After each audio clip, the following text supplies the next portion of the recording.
Good evening. It's Jeffrey Christian of CPM Group. It's actually the evening of Monday, the 2nd of October, about 7 p.m. here in New York. I'm recording this now because I will be out of the office on Tuesday morning and when we normally record our Tuesday videos. So I'm recording it Monday evening for release Tuesday. I want to talk not so much overtly about precious metals, although this is important to them, but about the economic costs of political dysfunction. We have seen over the last 2 months financial markets, including precious metals, suffer from the consequences of being jerked around unnecessarily, like political machinations related to the fiscal policies in Congress. And I don't want to have anybody be under the illusion that I am criticizing one party or the other. I'm criticizing both parties. Democrats have plenty of blame, both within Congress and within the administration, and I'm no fan of them. But a lot of what's gone on, not only in the last 2 months, but also really since around 1994, 1996, does fall more heavily in terms of blame on the Republican Party and Republicans in the Congress and in the White House in their terms. We'll talk about that. It's been going on for decades, as I said. But if you look at the last 2 months, let me see if I can do this. This is the S&P 500 since January. Very good time up until July 31st. And then from July 31st until the 29th of September, the S&P fell. It went from 4,000, I have my notes over here, 4,588.96 on July 31st, down to 4,288.05 late last week. That was a 301 point drop, 6.6%. The value decline was perhaps around $1.7 trillion. Now, it's very difficult to parse the blame and say that this 1.7 billion loss in stocks was due to the incompetence and intransigence in Congress. There were a lot of other things going on at the same time, including, for example, in late August, the Jackson Hole, Kansas City Fed conference, where Jerome Powell for the Fed and Christine Lagarde for the ECB both said interest rates will be higher longer than financial markets have wanted to accept. They wanted to live in an illusion that the Fed would have to pivot to lower rates sooner. And they made the point that that wasn't the case, and that the Fed and the ECB and other central banks around the world had been very clear, explicit, and honest in saying over and over again, inflation remains problematic, and we will raise interest rates further as needed, and interest rates will be higher longer. That happened in late August, and it's interesting because you can actually see the stock market rally.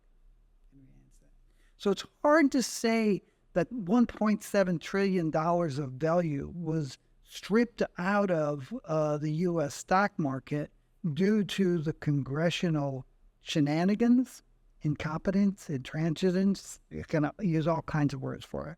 It's hard to say that, but you can say for sure that a big chunk of that lost value in financial wealth was, in fact, due to that kind of incompetence. And the same is true in the bond market. Moody's AAA corporate bond yield went from, 4.66 to 5.36 over the course of the period from July, the end of July, into the end of last week. 70 basis points, raising the cost of borrowing money for corporations. It's the untold amount of money lost due to the congressional incompetence and political posturing. I'll leave it to others to calculate the exact amount. I'm not particularly interested in doing that. It's not my job. What it is my job is to say, we have a real problem here politically. We had said at CPM Group several months ago in these videos, we had said that we thought that the political dysfunctionality, not only in the United States, but around the world, would become much more problematic for the global economy and for financial markets, and thus much more supportive of higher gold and silver prices starting in the third and fourth quarters of this year. And you definitely have seen that. And the fact that at the last hour they came up with a 45-day extension, meaning this really doesn't get fixed, and that they really haven't learned their lesson, doesn't necessarily bode well for stocks and bonds and the overall economy, but it does bode well for creating an ongoing sense of dysfunctionality and uncertainty that will be reflected in somewhat higher investment demand for gold and silver by investors around the world, and consequently somewhat higher prices. I also want to note that in 2011, when the U.S. Treasury was downgraded by the S&P downgraded U.S. Treasury's credit rating from AAA to AA plus in August of 2011. And they were very explicit, saying that the triggering event was political polarization after the Congress refused to work with the administration on both the budget and raising the debt ceiling. And gross federal debt was about $14.8 trillion in 2011. Today it's $34 trillion, $20 trillion more since 2011.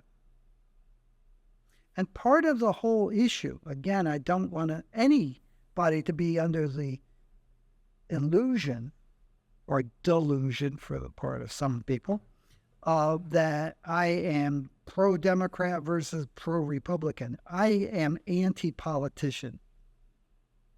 But the reality is that in the mid-1990s, a Republican Congress cooperated with the Clinton administration to reform a lot of entitlement programs. And it was very painful to a lot of people who were relying on those entitlements. But the Republican Congress worked together with the Clinton administration to do that. And it was a really big thing, and it was a good thing.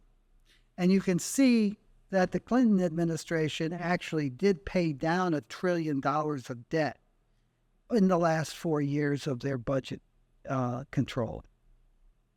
And at the end of their administration, total debt was $5.9 trillion. But after Bill Clinton got a lot of political kudos for that program reform, Newt Gingrich, who was controlling the House at the time, said, "We must never cooperate with the Democrats again. Whatever they're in favor of, we're against." And that really was, I mean, we always had Democrats versus Republicans before that. But that was really the period where you saw an acceleration of congressional intransigence and stalemated government. And it's been reflected in a $20 trillion increase in the federal debt since 2011. And in fact, going from $6 trillion at the end of the Clinton era to $34 trillion now. And to be fair, a lot of the $6 trillion that were added to the federal debt cumulatively during the two George W. Bush administrations reflected this massive increase in defense spending as they decided to attack Afghanistan and then Iran. But you can see that that kind of deficit spending continued under Obama, continued, actually accelerated under Trump, and it's continuing under Biden. It's not a Democrat versus Republican. It's a debt versus fiscal responsibility issue. All of it kind of an aside from gold. But if you really want to know why you should own gold and silver and why you should invest in it, you have to look at the underlying economic, financial market, and political environment, because those are the things that drive investment demand, and the investment demand is the thing that drives prices. That's all I have for now. Take care of yourself. Take care of those around you. Try to do something good for the world. I want to give a shout out to my friend in Venezuela who actually did do something good. I also want to point out that the people who were protesting housing Venezuelans in a closed school in Staten Island are not necessarily representative of greater New York City. New York City and many of its residents have been working very hard to help these people who have come to this country to escape a whole host of economic and political and violence and crime in Venezuela and throughout Latin America. And New York City has actually been doing its fair share. Maybe the administration of New York City hasn't. There's a lot of people, including myself, who have been very critical of the missed opportunities to do good on the part of the mayors of New York City and his government. But Staten Island doesn't represent New York City. I'm sorry to those people who live in Staten Island. Take care of yourself. I'll talk to you later in the week.